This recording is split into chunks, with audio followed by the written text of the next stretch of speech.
With the first pick in the 2003 NBA Draft, the Miami Heat select Carmelo Anthony from Syracuse University. Today, we're resetting the NBA to 2003 to see how history changes. And as you can see, it all starts off with this year's draft. With the second pick in the 2003 NBA Draft, the Chicago Bulls select LeBron James. We're only at the beginning, but history's changed dramatically. In this universe, LeBron goes number 2 and is now the successor to Michael Jordan in Chicago. We're going to see a bunch of familiar faces in brand new places as we move into the future. And we'll see how NBA history changes as a result. But to focus back on the 2003 draft, D-Wade would be heading to Cleveland and Chris Bosh to Detroit. And for the 2004 finals, we'd already see history change a ton. Cause in this simulation, the Lakers would be changing their fate as this year's champions, now giving Kobe and Shaq 4 championships each. Chris Bosh's arrival in Detroit hasn't worked out so far. But before we move on to the 2005 season, we have to check in on the 2004 draft, which would be especially troubling for D-Wade and his Cavs, as with the second pick, they would select Devin Harris, a solid pro but not a franchise player like Dwight Howard, who eventually went number 1, meaning that D-Wade has missed out on a legendary co-star by 1 pick. But with that being said, it's time to move on to 2005, where history will continue to change. As unlike real life, LeBron will actually have a good chance to win some titles with his drafted team. The Bulls actually have some solid players around him, and of course, you can count on him to put up a well-rounded stat line. But that can only mean that the Cavaliers having a subpar roster is now D-Wade's problem. His road to a title is looking rough, similar to another one of his draft mates, Carmelo Anthony. While in real life Miami would be trading for Shaq, in this universe, because of their title, he's still in LA. And as a result, Melo has to pick up the pieces. But at the same time, there's no guarantee that Shaq and Kobe will continue to win championships. In the first round of this year's playoffs, it would be the Timberwolves and Kevin Garnett pulling off the upset. With that loss, who knows? One day it might be the Mamba leaving the Lakers instead. But before we see how that turns out, 2005 would end with the Pistons redeeming themselves to win this year's championship over that same Timberwolves squad. And with that victory, Chris Bosh, in only his second season, has won his first Finals MVP. But that wouldn't be the only history that would be changing. With the second pick in the 2005 NBA Draft, the Dallas Mavericks select Chris Paul from Wake Forest University. So as we enter the 2006 season, we would see a major change out west. Somehow, last year, the Mavs were bad enough to get the second pick, and as a result, Chris Paul is now teamed up with Dirk Nowitzki as well as Steve Nash. There's a very good chance, unlike real life, Chris Paul could win a championship. However, before we see if he does, we have to check right back in on Chicago, as Michael Jordan's successor, LeBron James, would be winning the first of what could be many MVPs. But what if I told you he still might not be the best pick from his draft? Because for a second straight year, the Pistons would win the title. And for a second straight time, it's Chris Bosh winning the Finals MVP. He was fortunate to be drafted by a contender, and he's taken full advantage. But speaking of the draft, this year's would be pretty straightforward. With the first overall pick, New York would be selecting Rajon Rondo, immediately followed up by LaMarcus Aldridge, who would be making his way down to Memphis, now pairing up with Pau Gasol, who appears as if he won't be heading to LA, leaving Kobe with Shaq, who's still very good, but aging, but most importantly, what's probably the worst supporting cast of the Kobe and Shaq era. Their run atop the NBA has come to a screeching halt. But before we see how their situation turns out, it's time to focus back on Chicago again, where LeBron would now be a 2-time MVP and first-time Defensive Player of the Year. But that's not all, as in the Eastern Conference Finals, he'd be able to take down the back-to-back champion Pistons to head to the finals against a new-look Suns team, where in the end, King James would complete the perfect season. Oh, and it's over. The Chicago Bulls are the new NBA champions. And King James has proven to be a worthy successor to Air Jordan. Unlike real life, his drafted team has surrounded him with some solid players, and it's safe to say it's worked out. With the first pick in the 2007 NBA Draft, the Sacramento Kings select Kevin Durant from the University of Texas. But with the NBA now starting to add a bunch of legends, how long will the Bulls' run last? At the very least, the window is far from closed, as LeBron would win his third MVP and second Defensive Player of the Year. But the difference from last year would be the postseason, as in the Eastern Conference Finals, he'd be up against the Miami Heat and Carmelo Anthony, who through a series of smart draft selections and good trades, has a top-tier roster around him filled with really good players.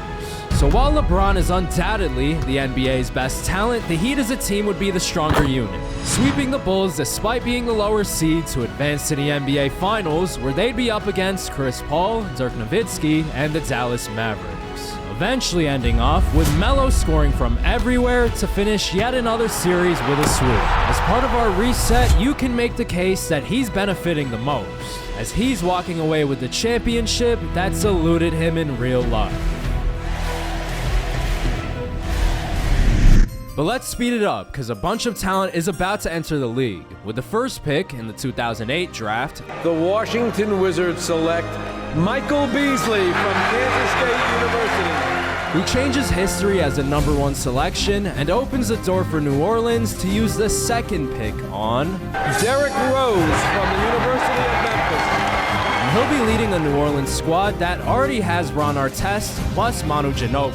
And that's not to mention he'll be getting even more help in next year's draft. But before we find out who it is, another team would be making a huge selection. The Memphis Grizzlies select Russell Westbrook from UCLA. And he'll now be paired up with LaMarcus Aldridge and Pau Gasol. And just like D Rose, he'll have even more help coming in next year's draft. But before we get to that, we have to see how the actual 2009 season plays out. All starting off with LeBron winning an unbelievable 4th straight MVP and Derrick Rose finishing as the Rookie of the Year. But for this season, it's more important that we look towards the rest of the league. Paul Pierce is completely alone in Boston. Kevin Garnett's still in the Timberwolves, and Ray Allen has remained loyal to the Milwaukee Bucks. But that's not all. As mentioned earlier, Manu's playing with D Rose, which may be the main reason why the Spurs have been absent from the reset. And last but certainly not least, the Lakers are in a rough spot. Shaq is a couple years away from retirement, and because of that, Kobe's destined to leave. It's a good thing that he already has 4 titles under his belt, but to close out the 2009 season, it would be someone else about to win #2. That being LeBron James, who would continue his pursuit of Jordan's throne, very fittingly taking down the Utah Jazz to win another title. At the age of 25, he's put up an unbelievable resume. Will he actually retire as the greatest of all time? With the first pick in the 2009 NBA Draft, the Memphis Grizzlies select Stephen Curry from Davidson College.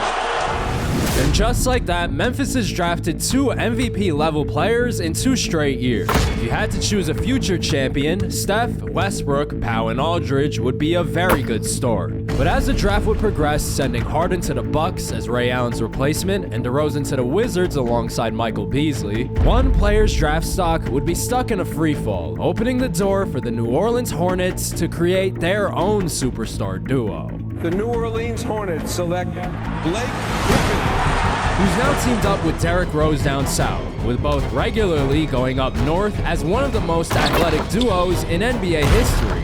They, along with Memphis, appear to be the Western Conference's next powerhouses. Teams that could be good enough to take down either the Miami Heat or the Chicago Bulls. As for a second time, the Eastern Conference Finals would be between Carmelo and LeBron, who along with Chris Bosh are on a streak of championships led by members of the 03 draft. Right now, you can make the case that these are the 2 faces of the league. With 2 strong supporting casts around both, we'd see an intense back and forth resulting in a 3-3 tie and a Game 7 to be played. Where in the end, Melo would be able to defeat LeBron for a second time, and with it, he's returning to the NBA Finals. But you can make the case that Melo's road to a title isn't getting much easier, as for this year's finals, he'd be up against the New Orleans Hornets, who as mentioned earlier are led by Derrick Rose, who's an all-star in year 2, and Blake Griffin, who was the same after averaging a 20-point double-double only as a rookie. But if you're New Orleans, you have to be alarmed, as former champion Carmelo Anthony would start off the series with a 2-0 lead, looking like he's poised enough to win his second title. But at the same time, while the Hornets are the more inexperienced team, with the mentality of their two stars, it might not be over yet. Who are you? I'm you from the future.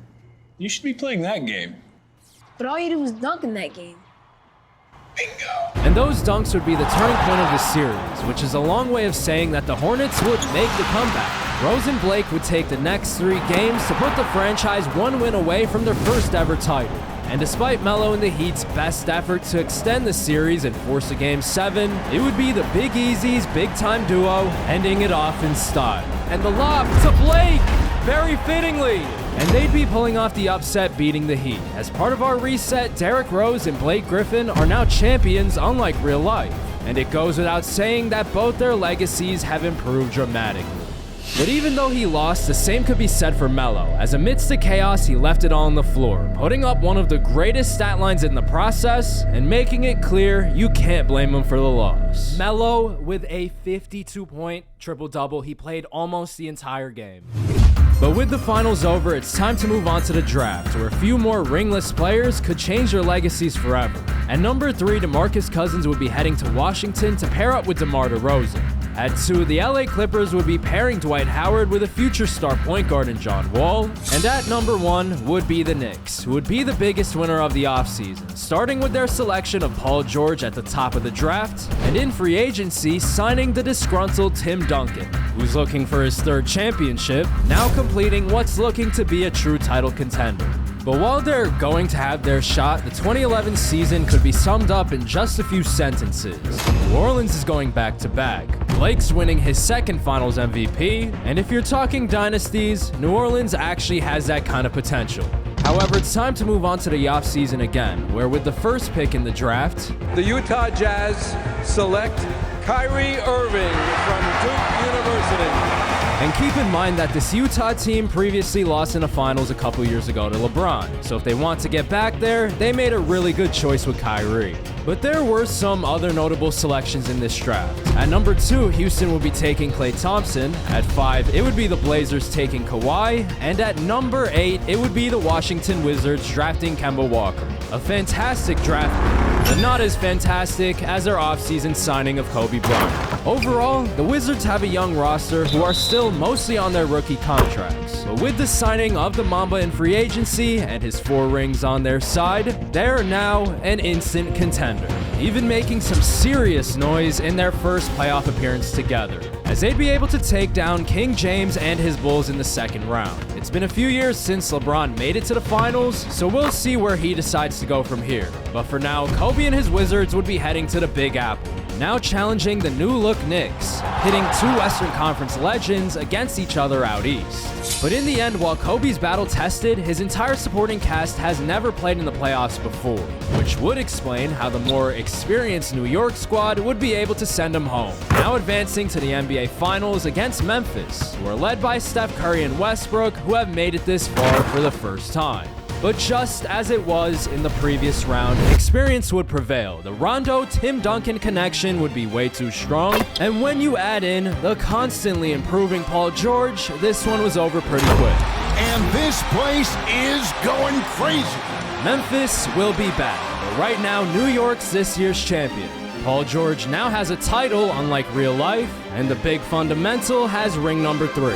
He's put up an all-time resume, and in this draft there would be another power forward who would try to follow in his footsteps. With the first pick in the 2012 NBA draft, the Utah Jazz, who already have Kyrie, would select Anthony Davis. from the University of Kentucky, who's now taking his talents to Salt Lake City to form the best young guard and big man duo since Derrick Rose and Blake Griffin. But with the 2nd pick, the Houston Rockets would take a different strategy to team building, doubling down on shooting, pairing up Klay Thompson with Damian Lillard. And just like that, we now have a new pair of Splash Bros. We'll see which of these teams make some noise in the future, but for now the 2013 season would shine the spotlight right back on Kobe. I had a purpose. I wanted to be one of the best basketball players to ever play. Anything else that was outside of that lane, I didn't have time for. And that was the most important thing for me, is to leave no stone unturned, get better every single day. And if I lived that way, then over time, I'd have something that was beautiful. And the winner of the Bill Russell NBA Finals MVP is none other than Kobe Bryant. He's won them in different years than in real life, but in the end, Kobe's got 5 chips to his name. And this may be his greatest achievement yet, as he was able to help out DeMar DeRozan, DeMarcus Cousins, and Kemba Walker win their first titles. But as far as KD and his Kings go, while it's a sour feeling to lose, it's also an accomplishment to bring the Kings to the finals, as in real life, they were in the middle of a playoff appearance drought. But in the 2013 draft, a team that we all know as one of the most successful ever would uncharacteristically be selecting near the top of the draft. The Golden State Warriors select Anthony Giannis Antetokounmpo. So we could be seeing some Golden State titles led by a player who's the complete opposite of how they won in real life. Either way, it's time to move on to 2014, where we'd see a very familiar face back in the finals, as Kobe's Wizards would be returning to try to go back-to-back. But in his way would be a team that's been rebuilding for a decade and is just now ready to go. As mentioned way earlier back in 2004, the LA Clippers drafted Dwight Howard #1 overall, and in 2010, they paired him up with John Wall at #2, which would not only lead the duo to the finals a few years later, but also to a resounding 3-0 lead over Kobe and his Wizards. An unsurmountable deficit to the point where despite Kobe bringing the team back to tie the series up, the Wiz would eventually run out of gas and the Clippers would win the 2014 title. Once again, we have a ringless player from real life as a champion, and while Dwight did get one in the actual NBA, he was able to win one right here during his prime. But most importantly, at age 36, Kobe is just about done winning titles. He's had a great career, but now it's time to pass the torch, even if it's indirect. Because with the 3rd pick in the 2014 NBA draft, the LA Lakers would select Joel Embiid as both the successor to Kobe and Shaq, who just so happened to retire as a Laker. But he wouldn't be the only star center drafted in the top 3, as right before him, it would be Nikola Jokic going to Orlando. So while we just saw a center win this year's title, there's now 2 more who can do the same as we enter 2015. But before we see who'll be this year's champion, we have to acknowledge the fact that LeBron has been winning a ton of awards in the background. Now at 8 MVPs and 6 DPOIs, he only has 2 chips at this point, and catching MJ's 6 seems pretty unlikely. But depending on who you ask, he might already be in the GOAT conversation. However, when you're talking about titles, nobody would be doing it better than New Orleans, as the rebranded Pelicans, featuring Derrick Rose plus Blake Griffin, would return to the NBA Finals for the first time since 2011, now facing James Harden and his Milwaukee Bucks. But eventually, Rose and Griffin would be winning their 3rd championship together, the highest total of anyone since our 2003 reset, and because of that, New Orleans and their star duo can definitely be seen as a dynasty. But with us being over a decade into the reset, let's again open our eyes to the rest of the league, where in the 2016 season, Tim Duncan would now be retired after finishing his career in New York with 3 titles. Paul Pierce is about to retire as a Celtic lifer, but he doesn't have any chips to his name.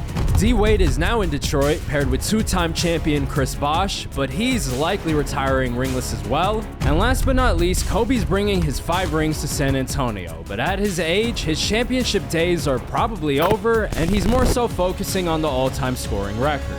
All of this was a very long way of saying that NBA history's changed a bunch, and with the most recent draft being very strong, with Karl Anthony Towns pairing with Embiid in LA, and Devin Booker winning Rookie of the Year in the Bay with Giannis, we're going to start seeing some brand new faces win some titles. So all starting off with the 2016 Finals, which would be a repeat of 2012. The New York Knicks, led by Paul George, who's had the torch passed upon him from Timmy D, are up against the Memphis Grizzlies, led by Steph Curry and Russell Westbrook, which would end before it started with a sweep. Unlike the first matchup between these 2 teams, it's Memphis walking away on top.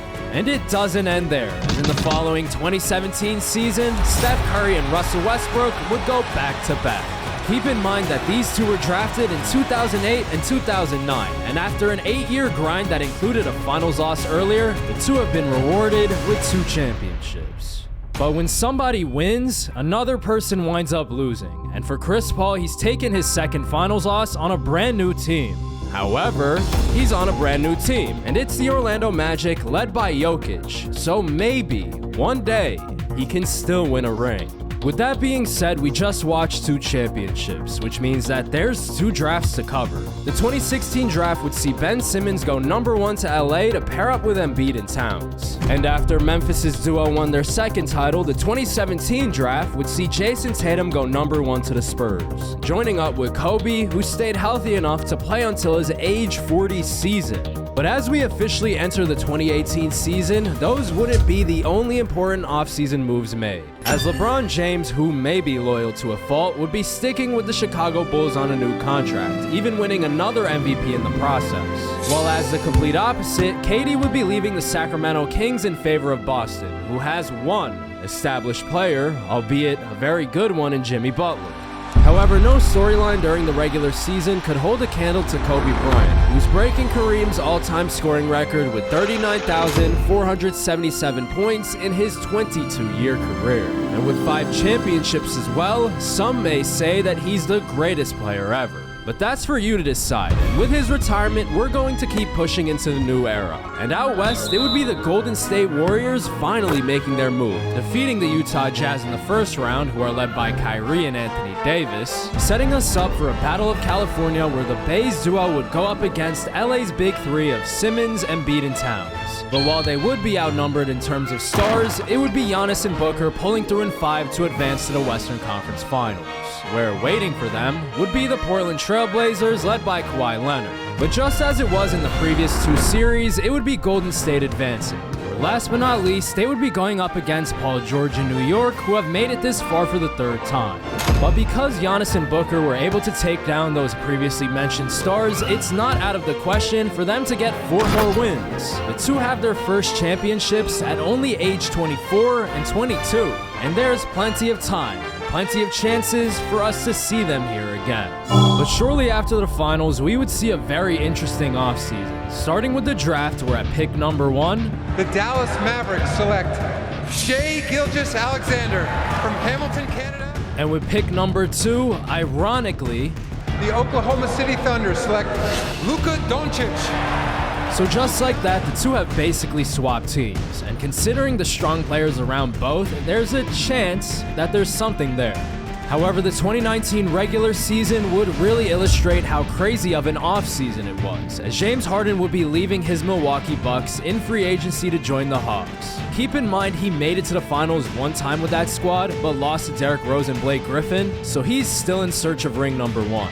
But also heading out east would be Russell Westbrook, who would be taking his 2 rings out of Memphis to head north of the border as the newest Toronto Raptor, which means that Memphis no longer has its 2-headed guard monster. And of course, that means that their title chances have objectively lowered.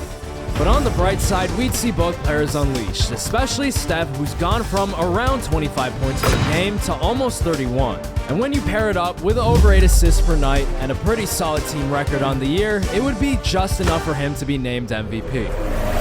But most importantly, we have to crown a champion, and Steph's MVP season would be ending abruptly at the hands of Kyrie and AD, whose Jazz would take Memphis down in 7. However, that same Jazz team would then be sent home by the LA Lakers, who have their absurdly tall Big 3, leading us into the NBA Finals between said Lakers and the Atlanta Hawks, who are near one of the Beard's new deal. And it's worth mentioning that his road to the finals wasn't easy as well, as he's fresh off a conference finals victory against LeBron and his Bulls. But due to our reset, we've seen some very surprising outcomes. Players like Carmelo Anthony, D. Rose, Blake Griffin, and more have won their first rings, and for these finals, it would be no different. The first 2 games of the series would see both teams locked into a 1-1 tie. But immediately after, we'd get a superstar performance from each of the Lakers' big 3 to win the next 3 and walk away as 2019 champions. And in a league full of redeemed legacies, out of everyone, it may very well be Ben Simmons who's improved the most, as despite being surrounded by superstar talent, he would be the one to shine the brightest and win this year's Finals MVP. Ever since the reset, the NBA is in a great place. So many teams have a shot at a title, and as we enter 2020, we would see that it also has a great mix of young talent and older vets. As LeBron James would not be winning his 10th MVP, but is now back in contention with a solid array of role players. The person who would be taking the award, though, would be a 25-year-old Nikola Jokic, who's just barely missing out on a triple-double average. And those vets will eventually pass the torch to a promising crop of rookies, as Zion Williamson would average almost 25 in his first year to win the Rookie of the Year. And while Ja Morant wouldn't be winning the award, he's under the mentorship of D. Wade, who's making sure that he'll be leaving the NBA better than when he found it. But during the playoffs, we'd see the league's older players show out, starting off with Steph Curry, who'd head into his arena from another universe, where he'd quickly sweep both Giannis and Booker to move on to the Western Conference Finals. But if we look out east, it would be a bit more complicated with a pair of Game 7s, the first being Westbrook's Raptors up against Harden's Hawks, where eventually Westbrook would be sending his teammate from another universe home to move on to the Eastern Conference Finals, where he'll be playing the winner of Chicago versus Boston, as KD and LeBron will be meeting in the playoffs for the first time ever. And on their way to said Game 7, both teams stayed close for the entire series, with no team taking more than a one-game lead. But as the series shifted to Chicago for its last game, in just a few moments, one of these stars will challenge Russell Westbrook for a trip to the finals, with the game coming down to the final minute, with Boston holding on to a 4-point lead and Chicago having the ball. 53 seconds left, Chicago called a timeout. Rozier with the ball off the pass from Covington. They're going to run a play for both Fournier and LeBron. Nothing happening. Looks like they're going to hit Fournier. The play is called for Fournier in the clutch. Rozier turns it over. Terry Rozier with the turnover and the foul. They're going to trap. They hit Jared Allen. Would be smart to foul Jared Allen. They hit Jimmy Butler in the corner. The dagger, the chance for the dagger is off. A very chaotic sequence of events. Chicago calls timeout. They're down by 4. LeBron with the ball. Chicago will probably go for a 3. LeBron driving all the way to the basket, though. He'll take the quick 2, although not that quick because it took 8 seconds off the clock. About Jimmy Butler with the ball. He's fouled. He's going to shoot the clutch free throws. Jimmy Butler makes the first, and the second free throw by Jimmy Butler is good. He makes it a 4-point game. Chicago has no more timeouts. They pass it over to Covington. He's going to shoot it over Bennett. It's off. Rebounded by Butler. Over to Durant. He's fouled, and Boston's dynamic duo is about to send LeBron home. The second free throw by KD, he's gonna ice it, and that's gonna do it. LeBron, fantastic career, but the finals drought continues. It's been over a decade, and barring some kind of drastic change, LeBron may be retiring with a complicated legacy. He doesn't have a bunch of finals losses, but he's 2 for 2 on his championships. However, that's less than what he has in real life, but he's the record holder by far in MVPs and DPOYs. Depending on who you ask and what they value, his ranking among the league's greatest players ever could be all over the place. But for now, we have to keep the focus on KD and the Robin to his Batman, Jimmy Butler, as they're heading to Toronto for their aforementioned matchup with Russell Westbrook, where we'd again see the series go to Game 7, and where we'd again see the Celtics pull through. While he was in Memphis, Russ was a 2-time champion. But ever since he left, both he and Curry haven't been able to replicate that success, as even the chef would run into some issues in the Western Conference Finals, eventually marking the end of his time in Memphis, as it's completely run its course. By no means is his supporting cast bad, but ever since Russ left, it's clear he needs a fresh start, which means as he decides his next destination, we would have an NBA Finals between the Dallas Mavericks and the Boston Celtics. Shai Gilgeous-Alexander from the 2018 draft and Jaylen Brown from 2016 are now facing 2 battle-tested veterans in Kevin Durant plus Jimmy Butler from 2007 and 11 respectively, in a battle between the NBA's present and future. But we do have to remember that KD's trip to Dallas isn't his first rodeo, as 7 years ago he lost to Kobe's Wizards in the finals. And coming off 2 straight Game 7s against LeBron and Westbrook's 4 combined titles, it's safe to say that for the 2020 season, Kevin Durant has truly taken the hardest road. Your Bill Russell Finals MVP, Kevin Durant. It took him 3 years with the Celtics and an unbelievable 13 years in total, one of the longest waits ever for a superstar. But he's finally got his first chip. Heading to Boston to team up with Jimmy has to be one of the smartest free agency decisions we've ever seen. But as we enter 2021, we would see a franchise kick off their rebuild with 2 of their own. The first pick in the draft would be the Bucks selecting Anthony Edwards, and with number 3 they would be taking Tyrese Halliburton, leaving LaMelo Ball sandwiched between the 2, where he'll be teamed up with Ja Morant in the Motor City. But these two promising young duos wouldn't be title contenders just yet. Instead, it would be the Dallas Mavericks right back in the finals up against the veteran Russell Westbrook and his Raptors. Another battle between present and future, where the Raptors would eventually go up 2-1. However, for these finals, one way or another, Canada's leaving with something, as eventually the Mavs would win the next few games to make the mini comeback, with Toronto native Shai Gilgeous-Alexander named this year's finals MVP, the first Canadian player to win said award. But with a new star winning a title, we'd be saying goodbye to one of the past, as after 18 years as a member of the Miami Heat, Carmelo Anthony is retiring as a champion and the 4th highest scorer of all time. Just like real life, the 2003 draft was one for the ages. In 2022, the man who was selected right after Melo would be making history of his own.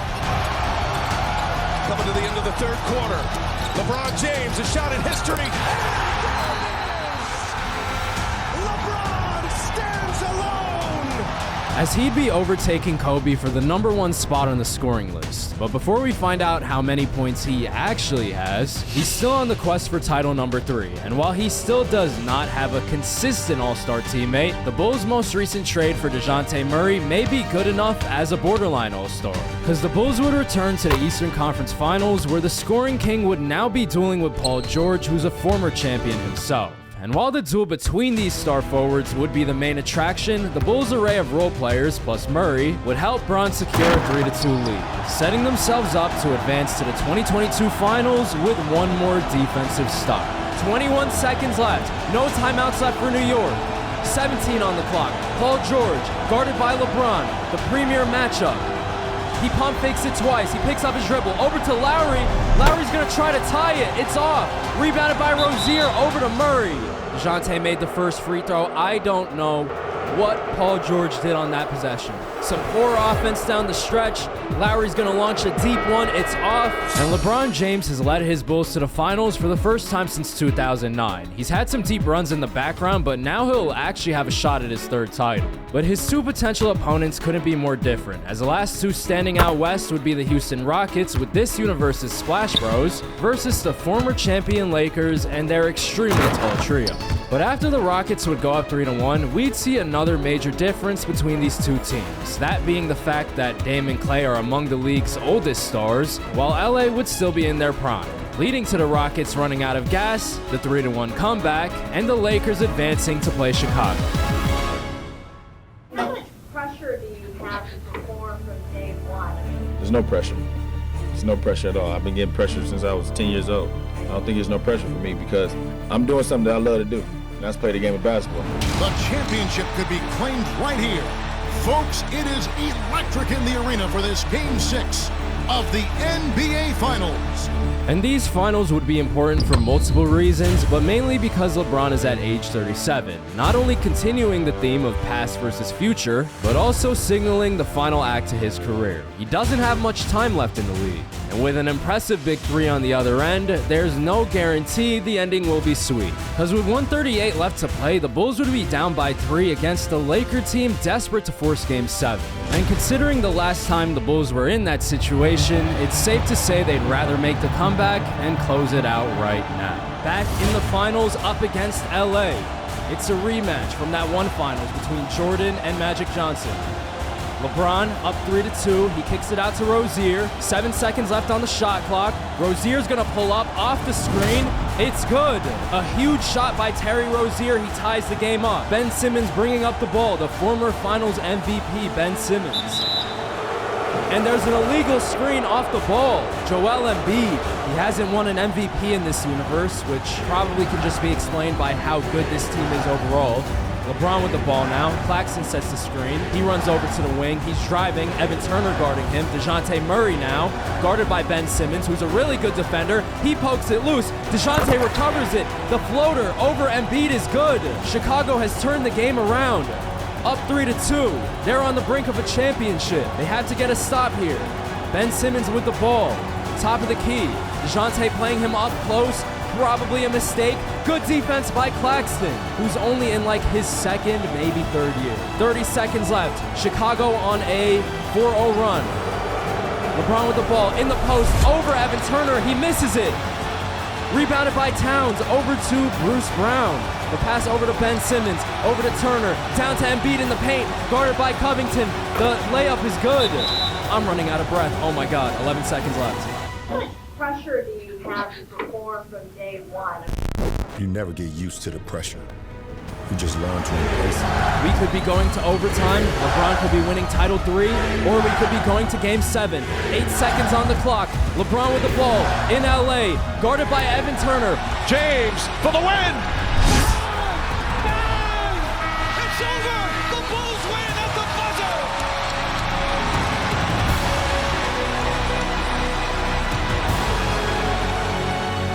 It's over! At last, the long wait is over! And at age 38, LeBron is winning his first title since 2009 and third in total. When you combine it with his other accomplishments and overall stats, he's made a very compelling case for greatest ever.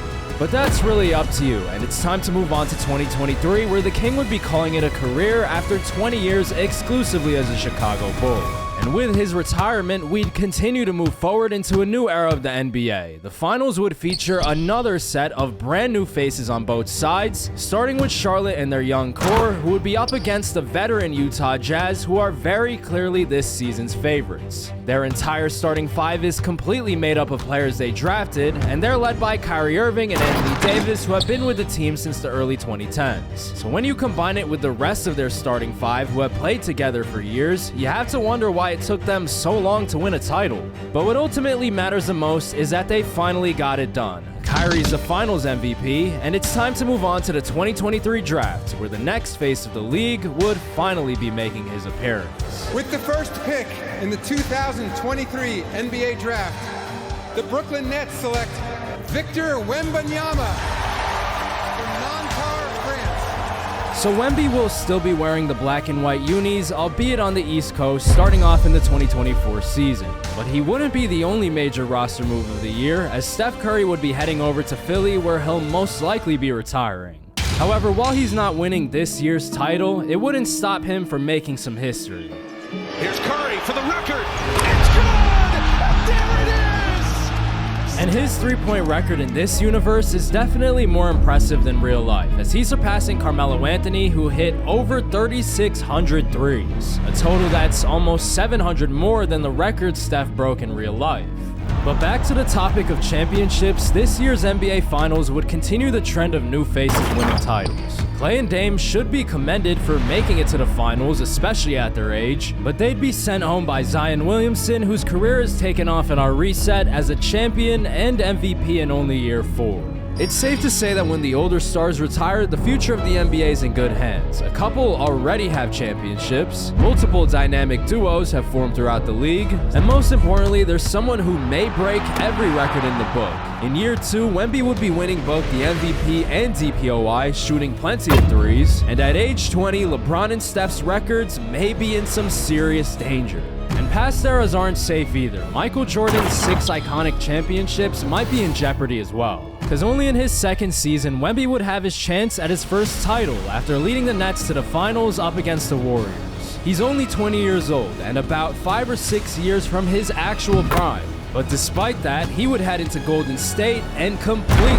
dominate on all fronts, which wouldn't be enough to prevent his Nets from going down 3-2 in the series, and his incredible season from going down in flames. Here we go, 1.8, it's a 1-point game. Giannis and Booker looking for title number 2. Booker was wide open at the top of the key. He's gonna launch it from deep, contested at the buzzer. And the Golden State Warriors, 2025 champs. And for our grand finale, the Golden State Warriors have pulled the rug from under Brooklyn, with Giannis and Booker as 2-time champions, showing Wemby that his time to dominate the league isn't here just yet. We just finished up 2025, it's time to look at the leaderboards. LeBron broke the record in 2022, retired after 2023, 45,365 points, followed by Kobe, Kareem, Melo. If we were to continue, KD would go into the top 5 because he has not retired yet. Shout out to J.R. Smith, who scored 30,000 points. Field goals made, LeBron is at number 1. 3-pointers made, Steph Curry's at number 1. But interestingly, Kawhi is not retired, and again, KD hasn't either. So if we were to continue, those two would pass pass him up. Don't blame me.